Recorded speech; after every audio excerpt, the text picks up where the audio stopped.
Hi, I'm Tim Goodfellow and welcome to another episode of the Paytech Show, brought to you in partnership with ACI Worldwide. We're shining a spotlight on the Colombian payments ecosystem and had the pleasure of speaking to a number of players in the space, including global real-time payments company ACI Worldwide and Banco de Bogotá. Colombia has seen enormous changes in the way it does payments, making a shift from cash to a surge in mobile payments and a range of alternative payment methods. This is all helped by a countrywide drive for financial inclusion and innovation, and global players like ACI and local institutions are helping to make this happen. Doug Mackenzie visited Colombia to speak to one of ACI's LATAM representatives, Sonia Gomez, who was also able to fill us in on a number of the changes in the Colombian banking and payments space. We found out how they're helping businesses and institutions in Colombia harness the power of cross-border payments and the importance of prioritizing customer trust. In this episode, we've also got the oldest financial institution in the country, Banco de Bogotá. VP of Technology Oscar Quintero talked about the major changes that have taken place and how they've changed the way they do things to keep up with the disruption. We also get his thoughts on how banks and fintechs can partner towards progress whilst paying close attention to those all-important regulations and security needs. Both speakers bring further light to this exciting topic, and we hope you enjoy this episode of the Paytech Show. Sonia, Colombia has such a powerful role in Latin America, and it's gone through such a wealth of changes when it comes to the banking scene, but more importantly, the payment scene. Could you tell our viewers back home who might be really intrigued about some of the changes that have been happening here in banking and payments in Colombia? Yes, definitely. I have seen in all these years, I have seen a lot of changes in the country and the way that we are making payments. Right. So definitely, at the beginning was like the normal or the standard financial institution, but we are seeing a lot of participants now in the ecosystem. So now we have a lot of opportunities, we have a lot of participants of the ecosystem, and we have more options to pay. So the way that people is making payments is totally different than 20 years ago. Yeah, I mean, what to you stands out as some of the biggest changes in between those 20 years? One of the biggest changes I do believe that has been with the internet penetration and mobile phone, yeah, definitely. Truly. Because what we are seeing here is that we have now this ecosystem where we can make payments everywhere. Yeah. So no matter if you are in the mountain, no matter if you are in a city, you can make payments. Of course, we are still missing some of the infrastructure for doing that, but the telecoms and the opportunities that we have is very important to use the payments ecosystem here in the country. And also the education in payments has been changed a lot. I think that is the perfect way to set the scene because, as you said, we've had a number of traditional incumbents, but now there are so many new players joining, it's time to evolve.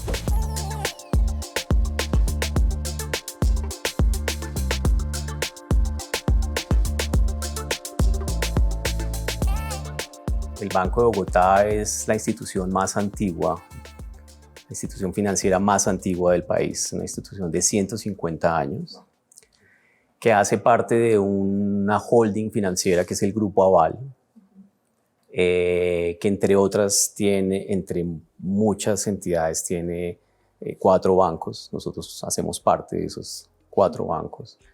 Y no obstante ser una entidad con mucha tradición, el banco ha venido siendo protagonista a lo largo de la historia, no solamente en ser un motor y un impulso de la economía a través del aporte del sector financiero, sino también porque en términos de resultados y de aporte social, y si algo ha hecho que las entidades financieras cambien ese modelo básico de oferta de productos y servicios, ha sido precisamente el mercado de pagos a nivel internacional. Y creo que además un fenómeno que nos cayó de la noche a la mañana, que fue la pandemia, hizo que ese proceso de cambio se acelerara y que esa transformación no solamente del sector financiero, sino del mundo en general en la forma en cómo hace las transacciones, se acelerara de manera importante. La mentalidad. Nosotros hemos sido testigos de excepción de cómo los medios de pago han venido transformándose y han venido migrando de un modelo de transacciones que se hacen en un mundo presencial, en un mundo físico con transacciones presenciales, a migrar a un mundo virtual con transacciones digitales. Hasta hace muy poco tiempo, solamente se podían hacer transacciones en efectivo. Claro. Incluso los más recientes con transacciones con tarjeta, pero todo dentro de un mundo físico con transacciones presenciales.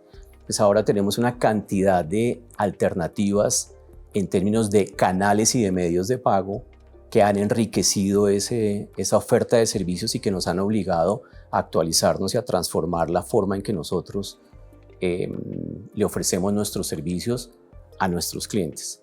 Si uno mira esto desde dos puntos de vista, cómo han cambiado los canales y cómo han cambiado los medios de pago, pues antes las entidades solamente hacíamos transacciones a través de las oficinas. ¿Sí? Claro, me acuerdo. Y teníamos que ir a una oficina a hacer transacciones, a poder retirar el efectivo y a poder retirar nuestro dinero o a poder solicitar préstamos. Hoy ya han migrado esos canales a canales digitales y tenemos en el banco, por ejemplo, una oferta de canales digitales muy robusta. Tenemos una banca móvil. But now with these new actors that are bringing opportunities to the people in order to send money, to get with facilitators, etc., it's more easier to do that, but it's still not an initiative that the government regulates. So now it's exciting here in the country that the central bank is leading that initiative of immediate payments, but also the way that we can make cross-border payments in a regulated way. Amazing. Now, you speak to this kind of new infrastructure growing. What are the opportunities that come from exploring payments in a scene or an ecosystem where there's not much infrastructure? Do you have a lot of opportunity to go beyond what maybe traditional infrastructures like Europe are struggling with? Yeah, the traditional infrastructure and the way that we were not prepared at some point breed some ideas. Yeah. So new participants, and there is a reality is that you have the offer and demand, and you need to position your products. So we are so good in Colombia in bringing new ideas and be creative in order to say, let's establish this new payment method of this closed loop ecosystem in order to enable those payments. So with the demand and also the offering, we are creating new alternative payments here in the country. So we have now several options, QR code payments, Neki, DaviPlata, etc., where basically they are connecting more people in order to make payments. This is amazing to hear because, not only are we moving from just a cash-based society, almost skipping cards, now also embracing, as you say, QR codes and other ways to pay. It's so exciting. But that puts burden on the banks to offer, for instance, their business customers, their corporate customers, but then also looking down to the retail and the small, medium businesses as well. So where does ACI fit into that in helping customers, your customers and the banks here in Colombia, give access to these new payment methods for a wide variety of their clients?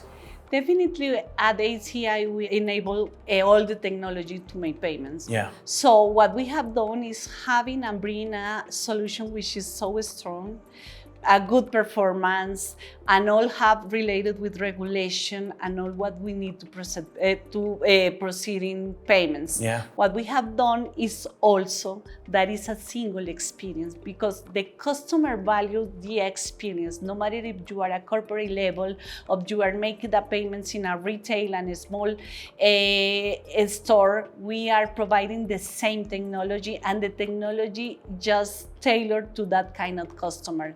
At ACI, we have been here for almost 30 years. Oh, wow, okay. And we can adjust this Yeah. in order to the evolution of the ecosystem, but also bring experience to the country in order to enable those payments. what the end customer buys the experience. Yeah, you know, truly. you are not interested in what is the technology behind. And what we are enabling is that technology for the end customer, but also for our customer, in order that they have the peace of mind or not taking care of the technology by itself. Basically, we are taking care of how the technology is running, what are the mandates, what is the evolution, and they can concentrate on the core business of the ecosystem, basically. That's tremendous, because banks are now getting so complex. They don't want to be tech players.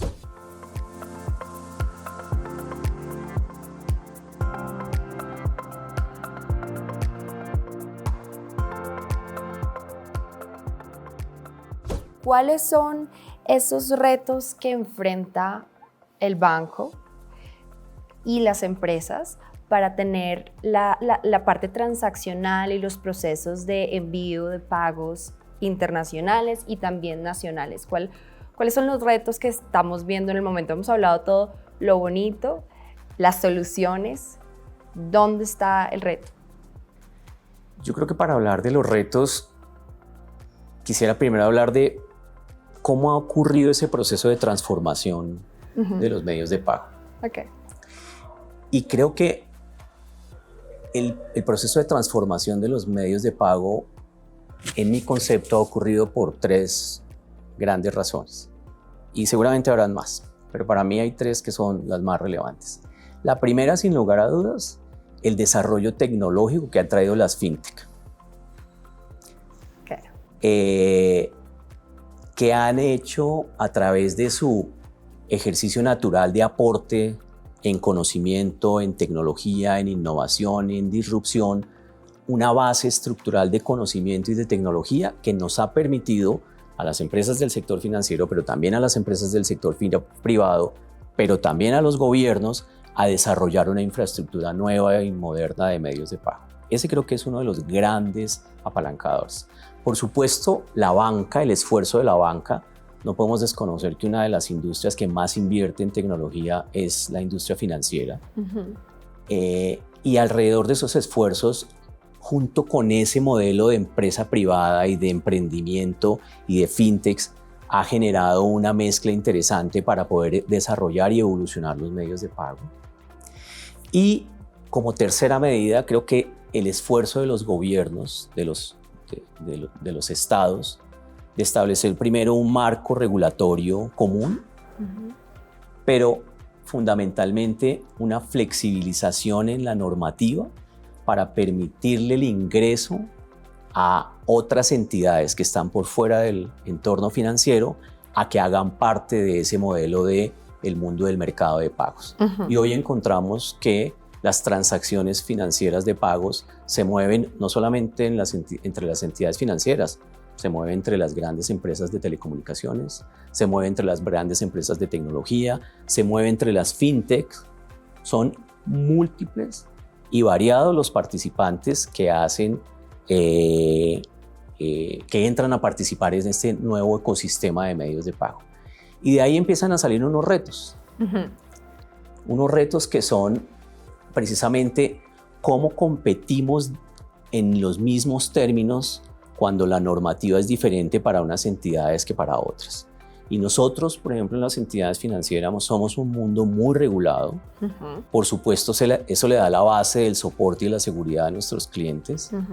Pero en términos de oferta de productos y servicios, es diferente competir cuando tú eres una entidad completamente regulada, con mucha normativa, con mucha protección, contra unas entidades que se dedican a nichos transaccionales que tienen una regulación pero mucho más liviana.